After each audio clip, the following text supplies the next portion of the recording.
नमस्कार दोस्तों, तो आप सभी का स्वागत है आपके अपने YouTube channel Rahul Saklani academy में। तो दोस्तों, कल हमने देखे थे चंपावत जनपद के प्रमुख मेले। जितने भी मेले थे वो मेले मैं करवा चुका हूँ कल, जैसे पूर्णागिरि मेला। पूर्णागिरि मेला कब लग रहा था? चैत्र के नवरात्रि में आयोजित किया जा रहा था। इसके बाद मैंने बताया था आपको बग्वाल मेला। बग्वाल मेले का आयोजन किया जा रहा था रक्षाबंधन के दिन, और बग्वाल मेले का यानी नाम क्या है? आषाढ़ी कौतिक। और उसके बाद मैंने बताया था कड़ाई देवी मेला। कड़ाई देवी मेला लग रहा था कड़ाई देवी मंदिर में और लोहाघाट के समीप में। उसके बाद मैंने बोला था मानेश्वर मेला। मानेश्वर मेले का आयोजन कहाँ किया जा रहा था? मायावती आश्रम के पास एक शिला के समीप। आज हम जानेंगे बच्चों कुमाऊं के न्याय के देवता और सर्वाधिक पूजे जाने वाले, जो कुमाऊं में सर्वाधिक, पूरे उत्तराखंड में सर्वाधिक पूजे जाने वाले देवता गोलू देवता के बारे में जानेंगे। जो भी क्वेश्चन गोलू देवता से बन सकते हैं वो आज मैं आपको करवाने की कोशिश करूंगा। तो देखते हैं हम कुमाऊं के न्याय के देवता गोलू देवता। गोलू देवता के पिता का नाम हुआ करता था झाल राय। गोलू देवता के पिताजी हुआ करते थे झाल राय, और झाल राय हुआ करते थे कत्यूरी वंश के राजा। झाल राय किस वंश के राजा थे?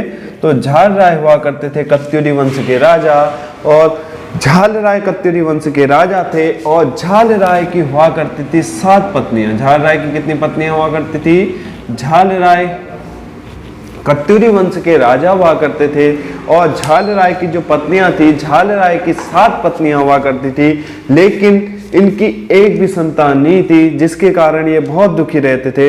इनके पुरोहित, इनके पंडित के द्वारा बताया गया कि तुम किसकी पूजा करो? भैरव देवता की पूजा करो, तो तुम्हें संतान की प्राप्ति अवश्य होगी।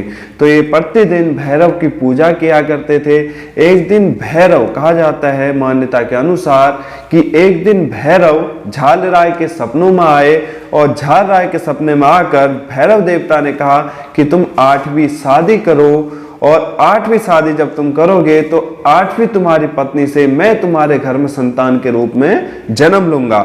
जब ये बात सपने में आई तो दूसरे दिन झाल राय घूमने के लिए निकल पड़े जंगल की ओर। जब झाल राय जंगल में गए तो जंगल में उन्हें एक महिला दिखाई दी, जो कि 2 भैंसों को, जो लड़ रहे थे भैंस, उनको क्या कर रही थी? लड़ने से छुटा रही थी। कौन? वह बालिका जो दिखी उन्हें, वो 2 भैंसों की लड़ाई को क्या कर रही थी? सुलझा रही थी। जब उन्होंने उस महिला को देखा या उस लड़की को देखा तो उसकी ओर मोहित हो गए। वो कौन व्यक्ति है? झाल राय है। और उस व्यक्ति का नाम हुआ करता था, जो लड़की दिखाई दी, उसका नाम हुआ करता था कालिका। क्या हुआ करता था? कालिका हुआ करता था। झाल राय उस पर मोहित हो गए, और झाल राय ने बताया कि मेरी 7 पत्नियां हैं, लेकिन मैं अभी भी क्या हूं? संतान विहीन हूं। जिस कारण वो इनडायरेक्टली प्रपोज कर रहे थे। किसको प्रपोज कर रहे थे? कालिका को इनडायरेक्टली प्रपोज कर रहे थे कि ऐसा है, 7 पत्नियां तो मेरी हैं, लेकिन उसके बावजूद मेरी अभी भी कोई संतान नहीं है, तो मैं तुम्हें अपनी 8वीं पत्नी के रूप में क्या करना चाहता हूँ? 8वीं पत्नी बनाना चाहता हूँ। कालिका समझ गई, कालिका भी उन पे मोहित होगी, और कालिका और झाल राय की क्या होगी? शादी होगी। कुछ टाइम बाद राजपाट सब बढ़िया चल रहा था, सियासन बढ़िया चल रहा है। कुछ टाइम बाद हुआ ये कि खुशी का माहौल आ गया राज दरबार में। किसके? झाल राय के दरबार में खुशी का माहौल आ गया। क्यों? क्योंकि कालिका हो गई थी यहाँ पर, क्या? गर्भवती हो गई थी। कौन? कालिका। तो झाल राय इससे बहुत प्रसन्न हुए, लेकिन कहते हैं जहां पर खुशी आती है कुछ न कुछ दुख की घड़ी अवश्य आ जाती है। हुआ भी ऐसा ही। जब गोलू देवता का जन्म होने वाला था, कहते हैं कि उसी समय पे झाल राय को किन्हीं आवश्यक कारणों से अपनी राजधानी से दूर जाना पड़ा। और जब राजधानी से दूर गए, कौन? झाल राय राजधानी से दूर गए, तो उसी समय पे प्रसव पीड़ा होने लगी थी कालिका को। प्रसव पीड़ा के दौरान अब उनकी देखभाल करने वाली कौन है? तो उनकी देखभाल कर रही है झाल राय की 7 पत्नियां। और झाल राय की 7 पत्नियां उनसे क्या करने लगी थी? कालिका से ईर्ष्या करने लगी थी। और ईर्ष्या का कारण था कि हम 7 में से किसी का भी पुत्र नहीं है, अगर इसका पुत्र हो जाता है, या पुत्र या पुत्री जो भी होती है, संतान हो जाती है, तो प्रिय जो पत्नी हो जाएगी वो कौन हो जाएगी झालराय की? कालिका हो जाएगी। इससे ईर्ष्या करने लगी थी ये सातों पत्नियां। ईर्ष्यावश हुआ क्या कि जब कालिका को प्रसव पीड़ा हुई तो इन्होंने कालिका की आंखों में पट्टी बांध दी और कालिका से कहा कि जब प्रथम पुत्र होता है तो उसे ऐसे खुले आंखों से एकदम से नहीं देखते हैं, ठीक है। ये हुआ। उसके बाद हुआ ये, कालिका ने एक संतान को जन्म दिया, लेकिन इन 7 पत्नियों ने जिस संतान को कालिका के द्वारा जन्म दिया गया था, इन 7 पत्नियों के द्वारा उस बच्चे को पकड़ा और गोठ में डाल दिया गया, गौशाला जिसे कहते हैं, गौशाला में डाल दिया गया उस पुत्र को। और उसके यानी कालिका के बगल में खून से लथपथ सिलपट्टे को रख दिया। जब कालिका की आंख से पट्टी उतरी तो कालिका ने पूछा कि आखिर मेरा पुत्र कहाँ है? तो उन 7 पत्नियों ने कहा, झालराय की 7 पत्नियों ने क्या कहा? तो उस टाइम पे कहा, ऐसा है कालिका मेरी बहन, तूने एक पुत्र को जन्म नहीं दिया है, बल्कि तूने जन्म दे रखा है किसको?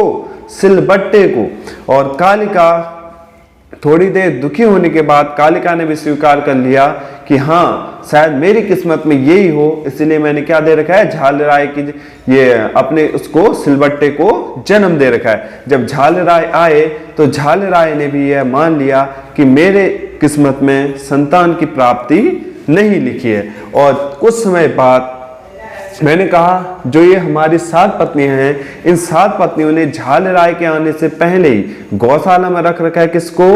गोलू देवता को।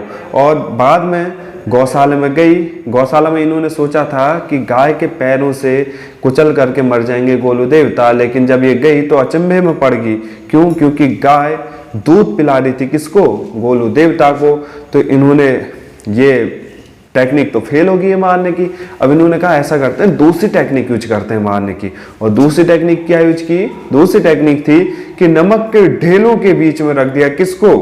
गोलू देवता को। गोलू देवता छोटे से बालक हंस रहे थे और जो नमक के ढेले थे वो फूल में चेंज हो गए। और कहा जाता है कि उन फूलों के साथ खेल रहे थे कौन? गोलू देवता। इससे बहुत ज्यादा गुस्से में आ गई थी सातों रानियां और सातों रानियों ने एक बक्सा पकड़ा, बक्से में डाला गोलू देवता को और गोरी नदी में गोलू देवता को क्या कर दिया? बहा दिया। गोरी नदी में बहाने के कारण ही नाम पड़ा था गोलू। क्या नाम पड़ा था? गोलू देवता, गोरिल देवता, ठीक है। किसके कारण में पड़ा था? गोरी नदी में बहाने के कारण। अब जब बक्से में बहा रखा है तो जाहिर सी बात है जो राजघराने का बक्सा होगा वो क्या होगा? दिखने में बहुत अच्छा होगा। अब जो बक्सा है वो नदी में बहते हुए जा रहा है। अब नीचे क्या था? एक मछुआरा मछली पकड़ रहा था। मछली पकड़ते हुए जब उसे बक्सा दिखाई दिया तो मछुआरा खुश, बोले आज की रात की पार्टी का बिल्कुल बंदोबस्त हो गया है, बढ़िया करके आज की रात की पार्टी हुई। क्यों? क्योंकि बक्सा तो बहुत माल से भरा हुआ लग रहा है। जैसे ही मछुआरा कूदा नदी में तो देखा बक्से में, जब खोला तो बक्से से एक बालक, और बालक हंसते हुए, बालक क्या कर रहा है? हंस रहा है। और बालक के सर पे एक तेज हुआ करता था और उस मछुआरे का नाम हुआ करता था भाना। मछुआरे का नाम क्या हुआ करता था? भाना। और इस भाना मछुआरे की भी कोई भी संतान नहीं थी। तो भाना मछुआरा अपने साथ उस बालक को लेके चले गया और उस बालक का क्या किया? उसी भाना मछुआरे के द्वारा पालन पोषण किया गया। कुछ समय बाद गोलू देवता को स्वप्न में वो सब चीजें दिखाई देने लगी जो उनके साथ घटनाएं घटी थी। और गोलू देवता के द्वारा कुछ समय बाद अपने जो इन्हें पाल रहे हैं इनके पिता भाना से कहा गया कि मुझे एक घोड़ा चाहिए। भाना के पास इतने पैसे नहीं थे कि वो घोड़ा ला करके दे सके किसको? गोलू देवता को। तो भाना के द्वारा एक लकड़ी का घोड़ा बनाया गया और लकड़ी का घोड़ा गिफ्ट स्वरूप दे दिया किसको? गोलू देवता को। तो गोलू देवता उस घोड़े के साथ दिन भर खेलते थे। एक दिन उस लकड़ी के घोड़े को लेकर के गोलू देवता नौले की तरफ चले गए और संयोगवश हुआ ऐसा कि वो सातों रानियां यानी झालराय की ये सातों पत्नियां भी उसी नौले में गई हुई थी। और गोलू देवता अपने उस लकड़ी के घोड़े को पानी पिलाने लगे तो वो सातों रानियां हंसने लगी गोलू देवता के ऊपर और कहने लगी कि एक लकड़ी का घोड़ा कैसे पानी पी सकता है? तो गोलू देवता ने हंसते हुए कहा कि जिस प्रकार एक स्त्री पत्थर यानी सिल और बट्टे को जन्म दे सकती है, पत्थर को जन्म दे सकती है, सिल और बट्टे को जन्म दे सकती है, ठीक उसी प्रकार मेरा लकड़ी का घोड़ा भी क्या पी सकता है? पानी पी सकता है। तो वो सातों रानियां अचंभे में पड़ गई कि आखिर ये छोटा सा बालक और इतनी बड़ी बातें कर रहा है। गुप्तचरों के द्वारा ये बात सुन ली गई, गुप्तचरों के द्वारा ये बात बताई गई किसको? झालराय को। तो झालराय भी अचंभे में पड़ गए, बोले कुछ तो बात है बच्चे में, बच्चे को बुलाओ। जब बच्चे को राज दरबार में बुलाया गया तो बच्चे के द्वारा अपनी पूरी व्यथा सुनाएगी कि मैं राजन आप ही का पुत्र हूँ, मेरे साथ ये घटनाएं घटी हैं और मेरे को एक मछुआरे के द्वारा इस प्रकार मेरा पालन पोषण किया गया। इसके बाद झालराय बहुत गुस्से में आए और झालराय के द्वारा एक आदेश निकाला गया कि इन सातों पत्नियों को क्या कर दिया जाए? बंदी गृह में डाल दिया जाए। लेकिन गोलू देवता के आग्रह पर उन्हें बंदी गृह में न डालकर उन्हें क्या कर दिया गया? वनवास दे दिया गया। बाद में यही गोलू देवता ने क्या किया था?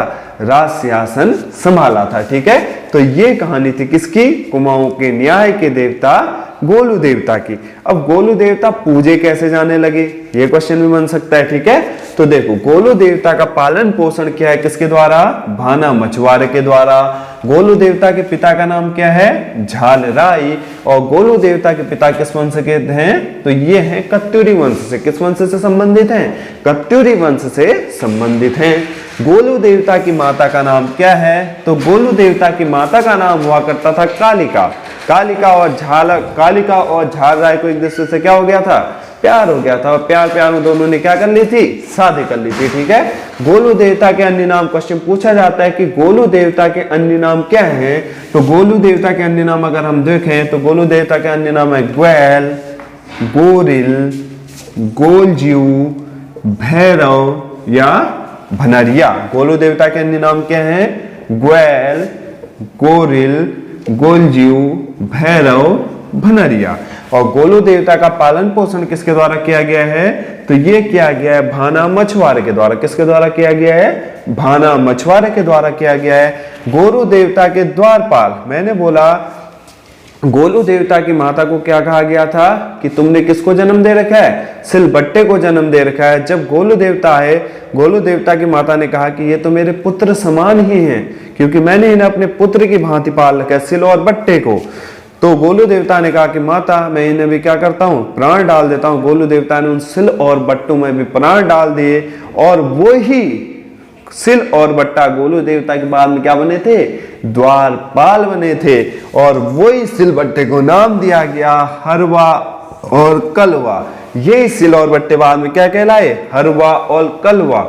जब आप चंपावत जनपद के गोलू देवता के मंदिर में जाएंगे तो गोलू देवता के अंदर प्रवेश करने से पहले हरवा और कलवा दो द्वारपाल बनाए गए हैं, जो द्वार पे लगाए गए हैं, हरवा और कलवा। और ये प्रतीक माने जाते हैं किसके? सिल और बट्टे के। ठीक है, अब क्वेश्चन है चंपावत में जो गोलू देवता का मंदिर है ये किसके द्वारा बनाया गया? तो ये बनाया गया गरुड़ ज्ञान चंद के द्वारा। कहा जाता है कि नेपाल में एक बार गोलू देवता गए थे युद्ध करने के लिए और नेपाल युद्ध के दौरान ही गोलू देवता की मृत्यु हो गई। तो गोलू देवता के जितने भी साथी हुआ करते थे वो कहाँ की ओर भागने लगे? चंपावत की ओर भागने लगे, क्योंकि उस टाइम पे चंपावत में शासन हुआ करता था चंदू का। चंद राजाओं की तरफ भागने लगे कि हमारी रक्षा करेंगे। जब वो भाग रहे थे तो गोलू देवता गोलू देवता की आत्मा उनके दोस्तों के साथ आ गई और कहा जाता है कि उस आत्मा ने किसको पकड़ लिया? गरुड़ ज्ञान चंद को। उस टाइम पे चंद राजा हुआ करते थे गरुड़ ज्ञान चंद। जब गरुड़ ज्ञान चंद की दशा कुछ बिगड़ी तो पंडितों ने बताया कि आपको ऐसा ऐसा हो रखा है, गोलू देवता की आत्मा पकड़ ली है।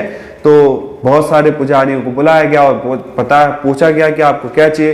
तो उन्होंने बताया कि मेरा एक थान बनाया जाए यहाँ पर। इसलिए गोलू देवता का जो मंदिर है, गोलू देवता के मंदिर का निर्माण जो कर रखा है वो कर रखा है गरुड़ ज्ञान चंद के द्वारा। ये मैं बात कर रहा हूँ चंपावत के गोलू देवता मंदिर की।